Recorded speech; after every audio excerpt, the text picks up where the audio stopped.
So today I want to talk about improving how the audio sounds, specifically speeds, in a lot of things in a variety of environments. I'm not talking about improving how it sounds from music or art forms. I'm just some clarity of the audio, which is a bigger deal for many autistic people and other neurodiversity because a lot of us have auditory processing disorder, which I'll get to in this talk, which means we don't process sounds as well. It's a big deal in work environments where there might be a lot of noise around. It can be a big deal with some of cell phones have very bad bandwidth, so they just can't transmit as much noise, or the audio doesn't come as well through the internet, or uses up a lot of data, or some carriers don't seem to have it well for whatever reason, or your microphone is not the best, so you want to improve it beyond the microphone. A bunch of different reasons. It could also be trouble of users learning a language, or people that have difficulty speaking clearly for whatever reason. So, and also here I will discuss a little bit of science. The first method I want to discuss has to do with noise cancellation. Noise cancellation is something that has been applied by a bunch of earphones, and you probably can see it out there. So how noise cancellation works, at the most simple version, is that we have constructive and destructive interference. So a wave goes up and down, and sound waves go up and down like any waves. Sound waves are just compressions of air or decompressions that go up and down. Noise cancellation is that when it gets compressed, I send a sound wave with the opposite, it's decompressed. When it's decompressed, I send something that's compressed in just the right amount that these two waves end up canceling out. So there's no sound. So if I add this, so the resultant wave, I'll just draw in red, is just flat, no sound. This works excellent and perfect, almost perfectly cancels out background noise if you have between the sound that's emitted and your ear, your sound thing is right in the middle and covers up, fully blocks it. If there's gaps in between where other sound can get through, other sound waves, it's going to work less and less well. It's going in other directions. Until the point that if the sound that's trying to cancel out is not detected by the detector that's trying to cancel out, it will not work at all. So if all the sound is pointed at your head and it doesn't pick up on the sound that it needs to cancel out, it can't work at all. So best case scenario, sound, device, and then ear. So that's my first idea. The second idea, beyond noise cancellation, is pretty simple too. That is the opposite of noise cancellation, which works better for sound that is already being produced, that is already in your speech pattern. So when you're talking, you don't produce a single sound wave, but a bunch of sound waves that go up and down in all these chaotic patterns. And I'm just drawing a generic pattern. This is not really how the sound from your voice sounds like. But you'll see this on meters, or if you ever seen like a sound profile in like a recording or anything, and how it goes up and down like chaos. They little modified compared to a lot modified compared to actual sound profiles. But the sound in the background is going to have actually some of these sounds already in it.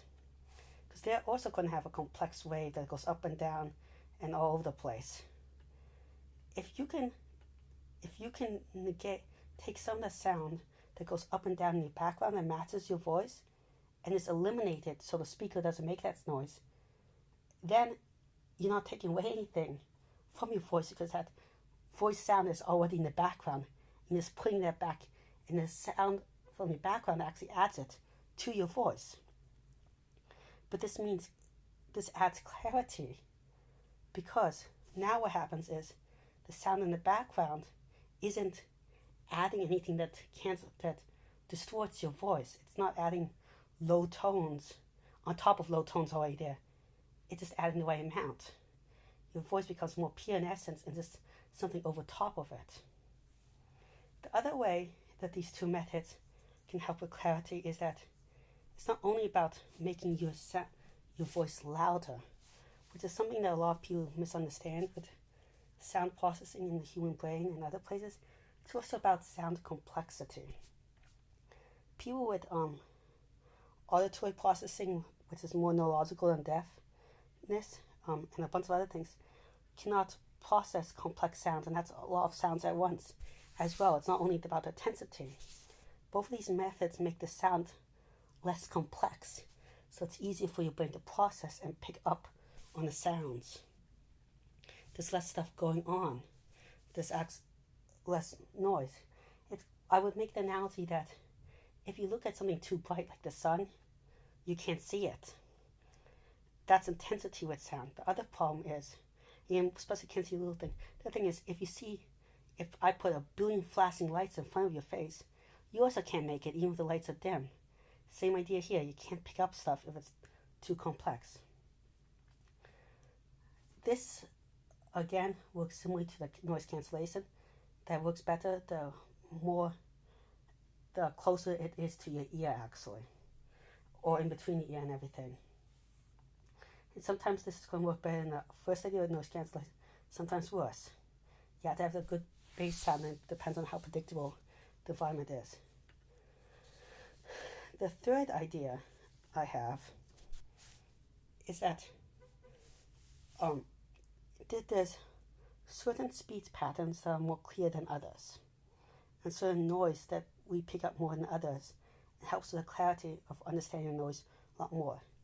You can see that certain people are famous for having clear voices. The clearest voice is supposed to be like this Midwest accent that's used by news reporters and weathermen, and it's actually something a lot of them train in, which is also why a lot of them, despite wherever they come from, they all sound similar. You can see that sometimes people that have lisps or have trouble pronouncing R's and L's, there's certain sounds that make it less clear.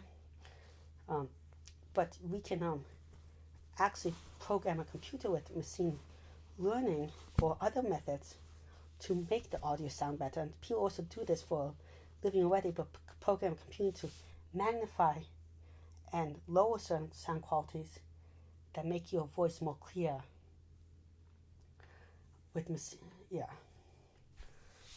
That's the fourth idea. This one would not require, unlike all the previous ones, this one would not require the microphone in your phone to be good. This one could just be on its own in any environment. You could use it to expand with your microphone with fancy ones, figuring out dynamics in between the two. For example, that you realize that certain sounds are going to carry more clearly in this room, so you can amplify certain stuff even more than other times in this specific environment, where the low tones carry better in certain rooms than high tones. In certain environments, low tones bounce a lot less around than high tones, so they carry more clearly. So this could even work better because it could adapt to the environment with microphones, figure out what tones carry well, figure out what doesn't carry well. Over long distances, high noises can carry sometimes better, or sometimes low noises. Whistles carry very long distances, for example, or low thunderous roars also carry very long distances. Another thing, another thing about this is it could be customizable in that you could customize it for different languages where different things are important. You could also make sure that percussive noises for some people have more trouble identifying certain noises, like percussive noises. Like this is like a percussive noise when something hits, like b, d. D is a very percussive letter. Some people have trouble identifying certain, I can tell certain Arabic sounds apart. I know the Arabic language. This could even be customizable for it. And all these things could be turned on and off at will. I would like a dashboard they could customize the settings and figure out how much of each one of these ones. So when it works better in some environments, you turn on certain features, and in other environments, you off certain features. A fourth one is you could have it so it could slow down or speed up certain parts of your speeds. And that slowing down and speeding up can help a lot with clarity. But you would have to have a tiny bit of buffer, maybe 1 or 2 second delay between someone talking, and then that buffer, it speeds up the speeds or slows it down. Slowing it down, you can hear more noise more precisely often. So there's, please do this. But people are more likely also to get distorted by background noises the longer you slow it down. Or you could lose attention, or it gets slow down that it starts getting distorted. Speeding up when there's not a lot of noise can increase the intensity of it. This would be a more dynamic thing, and you would probably want to do an environment or make it a setting that people can do it. But you can also dynamically slow down or speed up parts of the speeds. So like on average the same speeds, but you slow down the parts that don't come as clearly out, and you speed up the parts that come out clearly. The last one I would like to talk about would be if you had a computer that could give good subtitles to everything. And these subtitles would help a person figure out actually what's going on, or captioning. That could help a ton. So these are all just ideas, and people are researching various things, but I would like this to be in a commercial phone as a setting that people could just use and turn on whenever they want. And yeah, well, thank you very much. Please like and subscribe. It really helps out the channel. Watch videos. I'm trying to reach 1,000 subscribers in a year, which is a really hard goal, but I think it's possible with all your help. And if you have any comments, questions, ideas, please leave them in the comments below. Thank you very much.